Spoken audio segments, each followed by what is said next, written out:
Within Magic the Gathering, Commander has been the staple. EDH has been the staple. It is the go-to. It is what makes Magic the Gathering magic. Brings everybody together and you play a game and you try to kill your friends. Card game, right? And then they've got standard, modern, Popper, Penny, Battle Royal, Canadian, Mountaineer. They've got all these things in Magic. Recently, they've brought out Brawl. And they've got a handful of pre-made decks. People kind of get the idea of what Brawl is. It's Commander, which is you have 100 cards, 99 cards, one Commander. And you can't have a copy of anything aside from your basic lands. You have to have one of everything. So that's what your EDH is. Brawl is kind of a mix of EDH and Standard.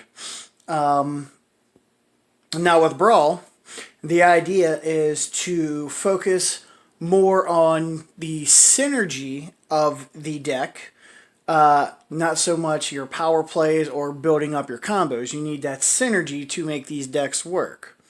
And again, with Brawl, you've got one commander and 60 cards. Only one copy of everything, and aside from your basic lands. Now your commander stays in the command zone until it's able to be played.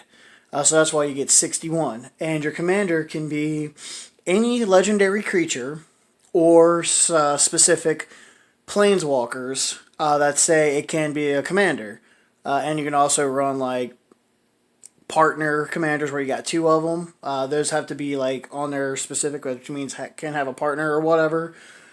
But anyway, Brawl can be a lot of fun. And if you don't know how to make a deck, it can be a bitch to find that synergy. So I have constructed a deck that's really easy for you guys to make. Super inexpensive. I mean, aside from the commander that I have on this, I think the entire deck cost $15, maybe. It's hard to guess because like I literally had every single one of these cards just laying around in my collection. But with that said, let me show you how to make this deck that I call Shit's Weak. And you'll understand. You'll get the concept of my synergy in here. Yeah, you'll love playing this deck. So let me show you what I got here. So with your commander, with the commander in this, I went with Tuvasa the Sunlit. My colors are green, white, blue, which is I can go a lot of different ways. That is the Sun Grace colors. But that's what you got. And so Tuvasa is a Merfolk Shaman.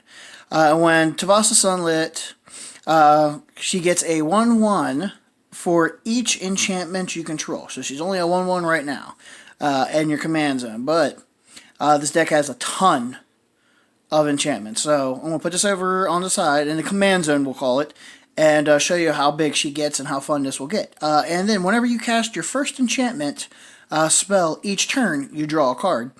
So essentially you're getting free turns with her. So, okay, let's go ahead and put her in our command zone, which is opposite of our battlefield. Let's get to our lands. So, you want to run 8 forests, 8 plains, 5 islands,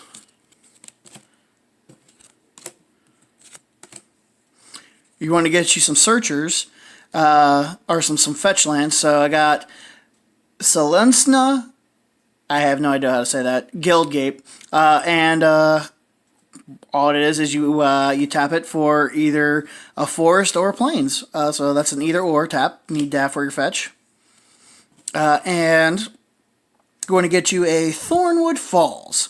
That, when it gets into the battlefield, untapped, you gain 1 life, so that's why you want this one. And it taps for either a forest or an island. Being these aren't basic lands, they're just regular lands. And that one's a gate land. You can only have 1 of each, so you can't run 4 of those like in normal standard. It's commander rules, you can only run 1. So you need things to get more mana, right? So you want Celestia Locket. And it adds 1 of either or of your forest or your plains. And then you can sacrifice it for 4 of any of those. And you can sack it to draw 2 cards. You're really just using it for the mana boost here. But that's a good ability to have when you're in like Commander, or you're really in need for a card. So that's a good one to have, and it's only a 3 mana cost. Getting into, you need some defenders, right? So for a 2 cost in the plains, you can get your Sunscape Familiar. And again, these are the colors we're running. Is a Sunscape. It's green, white, blue. This one's 1 white and 1 of any color. So it's your creature wall. Walls can't attack.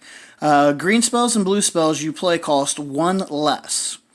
So you got your 3 defender, 3 toughness, and all these spells are going to cost 1 less when you get this out, and you get this out rather early. Getting into everybody's favorite blue card, the counter spell for 2 for 2. It's an interrupt or an instant, and yeah, whenever a player casts anything, if you don't like it, counter it. Get it out. Don't worry about it. Moving on. We're going to throw in the Queen of Ice for a 3 blue cost. And this is an adventure card. So if you want to put her on an adventure for your 2 cost, you can tap a target creature, and it doesn't untap during its controller's next untap step. So yeah, you definitely want to do that. You definitely want to send her on an adventure. Why? Because when she's not in that adventure, whenever Queen of Ice deals combat damage to a creature, tap that creature, and it doesn't untap during its controller's next unstep. So this just freezes opponent's cards, which tapping means they can't attack. So that just freezes them. So get you 1 of her, and now you've got 2 cards there. So you're kind of cheating the rules here, but you're not. You're abiding them. Next card you want to run is an Unsettled Mariner for he's a 2 cost, 1 white, 1 blue, and he's a shapeshifter. Why is he in here? Because shapeshifters are changelings, which means this card is every creature type. And so whenever you are a permanent you control becomes the target of a spell or an ability an opponent controls, counter that spell or ability unless its controller plays 1. So he's a 2/2, and he counters everything unless that player pays 1. So he's a good one to throw in there. He's a super low cost, get him out early, and it's a showstopper. Good card. Moving on, for the Gyre Engineer for a 3 cost. He is a Vidalcan Wizard. He's a 1/1, but all he does is he adds 2 mana. So for a 3 cost, you're adding 2, so you're only really spending 1 to get more mana. He's a good one to throw in there. That's your mana boost. One of them. Good into the old cards.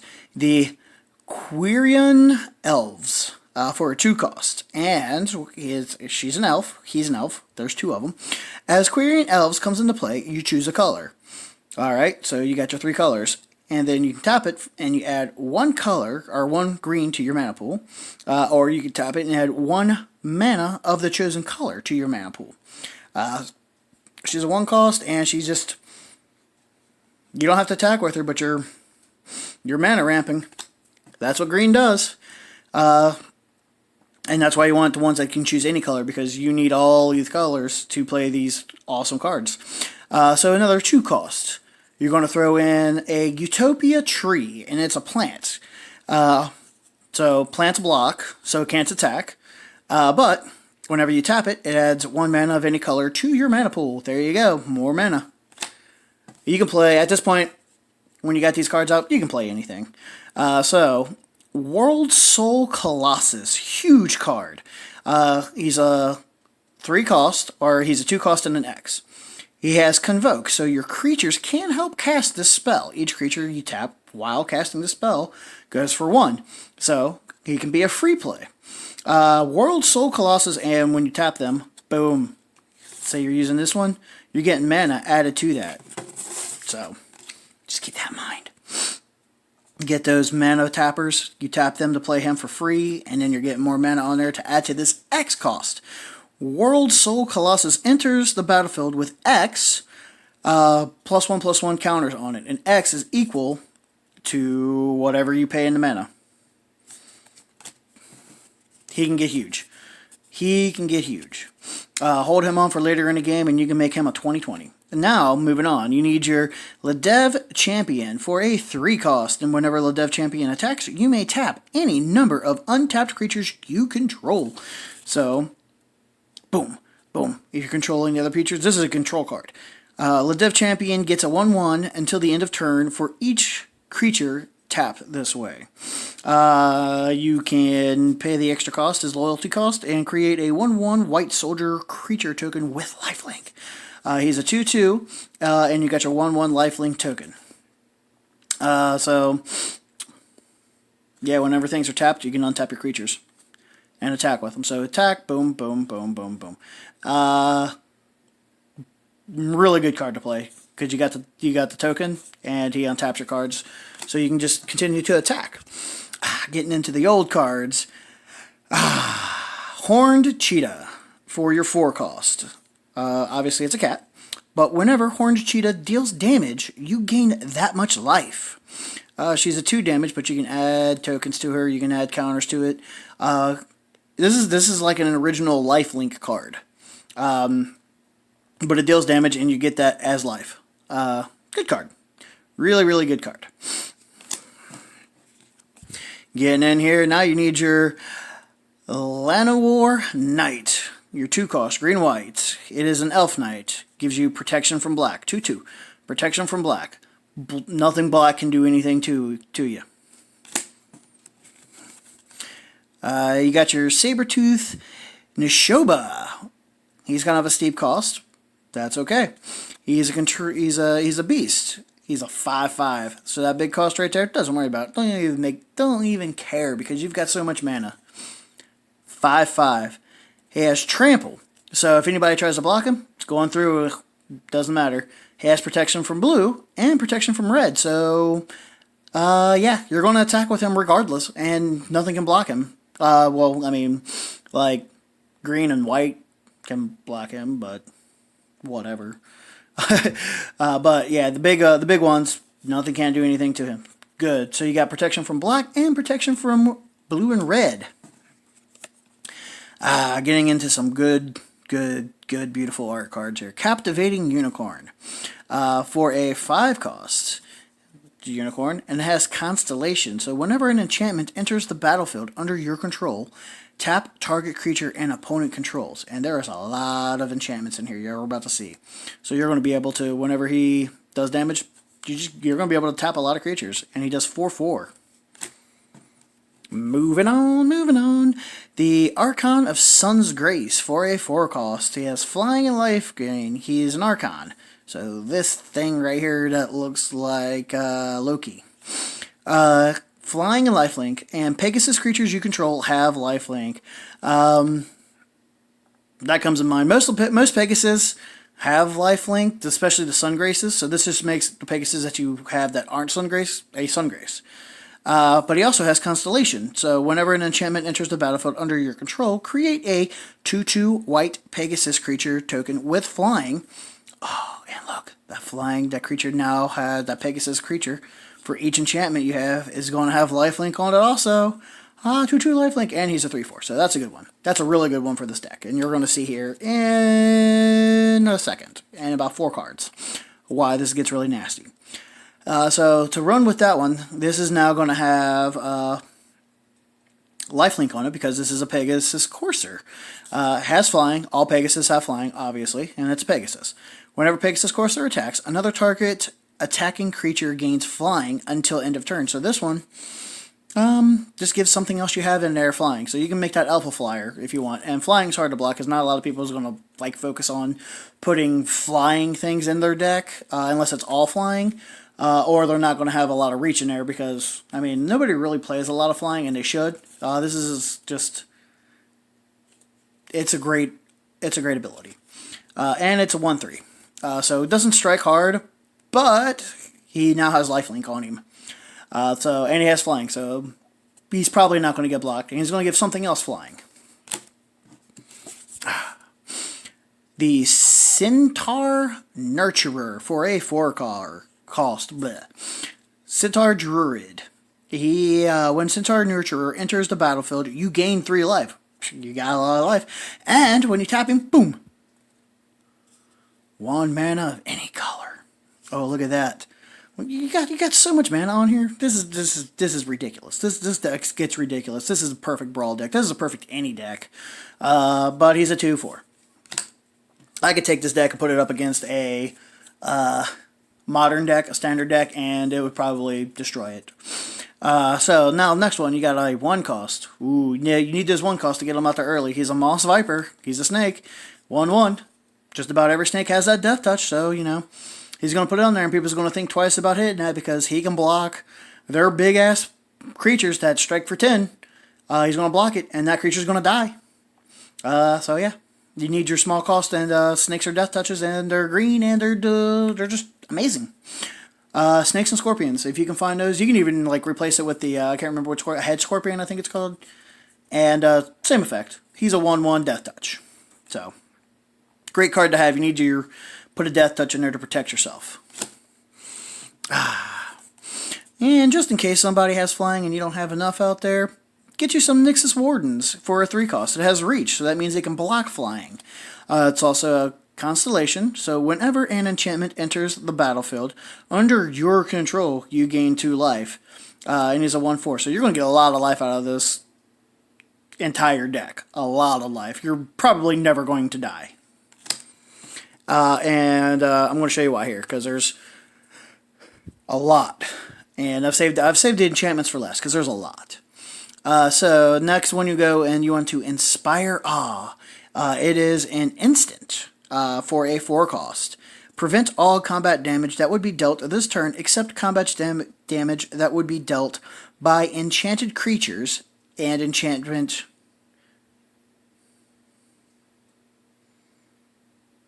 Oh, okay, yeah. I went retarded. So, if it's an enchanted creature or enchantment creature, that's the only way you can get damage done by you. And then you scry too, so you can look at your top 2 cards. That's to protect yourself from combat damage. That's a hold on to. You get that, you're going to hold on to it just to build out a combo and really do some big damage. Daybrink Chaplain, 2-cost. Small cost, 1/3, lifelink. You got that Pegasus in there, you can now make her flying. So damage dealt by this creature also causes you to gain that much lifelink. So you can make her a flyer with that Pegasus. More lifelink, that's all she's in there for. Revoke Existence, sorcery for a 2-cost. Exile target artifact or enchantment. So, remember that card where you, that instance that only enchantment creatures can do damage? Go ahead and remove that enchantment creature. Because it is an enchantment, not enchanted. You cannot remove, but an enchantment creature you can. Keep that in mind when you play a removal for enchantments. But there you go. That's all that one is. Get rid of that artifact or whatever. And next one, for a 3-cost. Heliod's Pilgrim, Human Cleric. When Heliod's Pilgrim enters the battlefield, you may search your library for an aura card. And those are enchantments. Think of like fog that goes around you. You reveal it. Put it into your hand. Then shuffle your library for a 2-cost. Human Cleric. So you got, there is some aura enchantments in here. So that just allows you to search it and find it and play it earlier. Next one, another adventure card. Lonesome Unicorn for a 5 cost. Or for a 3 cost. Sorcery, adventure, so his adventure is an adventure. Create a 2/2 white knight creature token with vigilance. Then exile this card. You may cast this creature later from exile. So that's exile for adventure cards, just boom, boom. You're putting them over here, and you're saving it for later to play it for its cost. And then you send it on an adventure, you play for that cost. I didn't know if you guys knew. You should by now, because it's been around for a while, and I'm sure everybody plays adventure cards. But it has vigilance. And it's a 3/3 vigilance. So you're getting vigilance with this card. Lonesome. Lonesome. So there you go. You got you some vigilance in there. And the last, well, it's not the last card, but the next card you want to do for a 2 cost, you want your Maraleaf Pixie. Why? Because it is a flyer with 2/2, and when you tap her, you get you some more mana. You get either a green or a blue when you tap her. So there you have it for the bulk of your cards. Now to get into your enchantments. This is what's going to make this motherfucker a motherfucker. So keep that in mind. A 1/1 for each enchantment you control. So we're going to start off with the Omen of the Hunt. It is a 3 cost enchantment. So it has flash. Whatever you enchant now has flash. So boom. You can play it out like whenever. And when an Omen of the Hunt enters the battlefield, you may search your library for a basic land. It is your searcher card. It is your fetch land card. Put it onto the battlefield tapped. And then shuffle. And then you can sacrifice her and scry 2. Pretty much with all the omens, you can sacrifice and scry 2. But that one is your basic land searcher. Of course it is, because it's green. So you got 1. What's the next one? Omen of the Sea.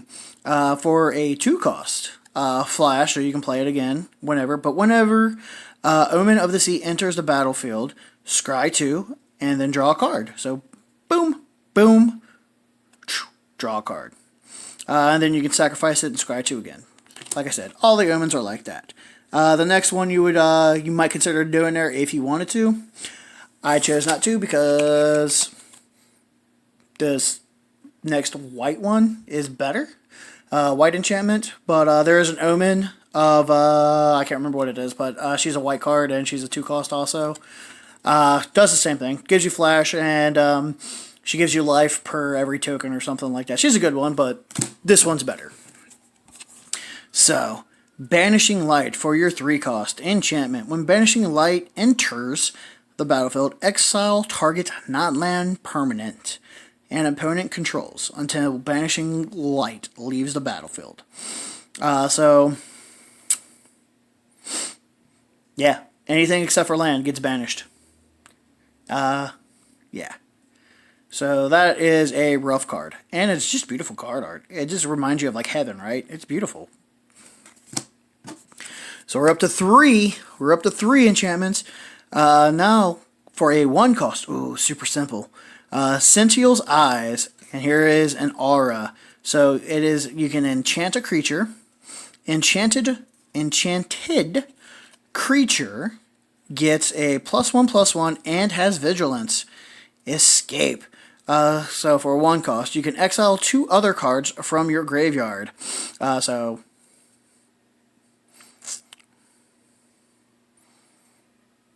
You know, exile 2 cards and you can cast it from your graveyard. So that's another enchantment. Potentially. So if they remove that, put it back. Boom. If they happen to mill you and you put it in there, bring them out. So that's a good one to have. It's a 1 cost and it costs you 1 to play it if it's in your graveyard or what. So we're up to 4 enchantments. Indomitable Will for a 2 cost. Another enchantment aura gives you flash. You enchant your creature. Enchanted creature gets a +1/+2. So think about that right there. You got You got basically a +3 or +2/+3 already on enchantment with 5 enchantments. So her, that makes 5, 6. Makes her a 6/6, right? Makes her a 7/8. An 8/9. With just that much. Makes her an 8/9. That is huge already. She's an 8/9. But we're not done. Pacifism for a 2-cost. Another enchantment aura. Enchanted creature. Enchanted creature can't attack or block, so it just taps it. So there you go. You got another one. She's huge. She's huge. Go again. Defying Silence for a 1-cost enchantment. Each player can't cast more than one non-creature spell each turn. Yeah. That is what it is. Every player can play just one. Boom. Boom. Boom. You can't keep on fetching lands. You can only play one. You can only play one instant. You can only play one sorcery. You can only play one enchantment. You can't keep on adding on. Yeah. That's a blocker. That's a slow it down. Keep on, keep on. You look at all these. Look at all these enchantments. For a 2-cost. And look at this. This is one of those constellation borders. So this is just a beautiful card. And it is your enchantment creature. So that enchantment that can remove these, or not that enchantment, that sorcery that can remove this. This is one that it could remove because it is an enchantment creature, not an enchanted creature. She's a human. Just look at that. It looks like she's like playing music. Creature and enchantment spells you control can't be countered. So if you can get her out, nothing can be countered. And then you can protect her. So for a 4-cost, target land you control becomes an XX elemental creature with trample and haste until end of turn, where X is the number of enchantments you control. And it's still a land. What? What? What? What? An attacking land? Land doesn't get removed. Well, I mean, you got land removal, but land doesn't get removed. And now you got an enchanted land that attacks with trample and haste? And it gives you more mana because it's a land, and it's XX for each enchantment? Yeah, that's going to be huge, because right now you're at, 9 enchantments. Something like that. So next, your Nyxborn Colossus. Look at that beautiful card art again. Another constellation border. He's a high cost, but again, you've got so much mana in this deck, who cares? He's an enchantment creature, a giant. 6/7. He's just huge. And he's an enchantment, so that adds to your Sunlit. Making that one bigger. So now you got 2 giants. Tree tall giants confronted her, fiercely demanding her tribute. Fox, cunning, Calfee, slippery, speaking, entangled their senses. Whatever. I tried to reach you, but it didn't work. But, yeah, he's awesome. He's huge, and he's an enchantment creature. Rancor, you knew it was coming. You knew Rancor was going to be here because it's green, and it's an enchantment deck. For a 1-cost, Rancor, enchant creature. Enchanted creature gains a +2/+0 and trample. When Rancor is put into a graveyard from play, return Rancor to its owner's hand. So this one just can... He just stays in your hand. You play him all the time. He can't be destroyed. He can be banished, but he can't be destroyed. And you knew he was in here. You did. And then you got your Ancestral Mask. This is a card that everybody forgot about. 3-cost. Enchanted creature. The enchanted creature gets a +2/+2 for each other enchantment in play. So, adding to that one, right? Everything's adding to this one. And then your final, well, not final, but the last one that I have out here to show you, for a 3-cost. Charm Sleep, of course, right?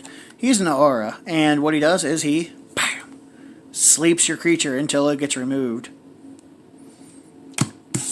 So, you have 12 enchantments that give you more enchantments. Some of them do. So, on those 12, you got now, he's now a 13/13, plus, if you got Rancor on there, 13/13 now makes a 23/23, and then you got Ancestral Mask that is now going to make him a 56/56, and then you got the other ones in there. He's basically, when you get him out, when you got all those enchantments, if that's all you're playing, by the time you pull him out, this card's going to be like a fucking 100 power and toughness. Like, something like that. This is going to get ridiculous. Ridiculous.